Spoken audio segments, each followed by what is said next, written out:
Jennifer Schuett was 8 years old when she was yanked through her bedroom window by a stranger, then strangled, slashed, and left for dead in a field in Dickinson, Texas.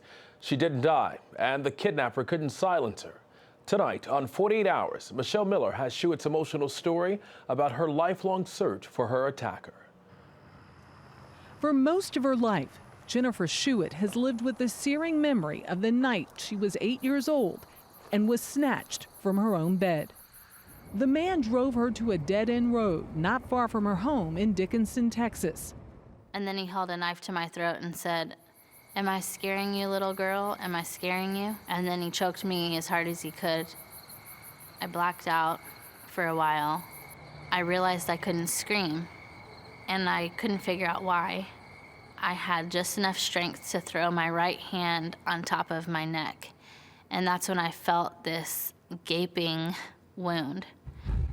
Her throat had been cut, and she was sexually assaulted. I was just left to die in a field. The next day, children playing in that field found Jennifer. She was airlifted to a hospital and rushed into surgery. Unable to speak, Jennifer began scribbling notes to help police find her attacker.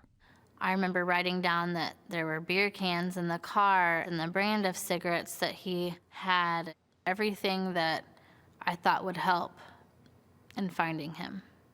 She wrote, he said his name was Dennis. Jennifer worked with a forensic artist, and they created this sketch. But despite her painstaking efforts, the case grew cold.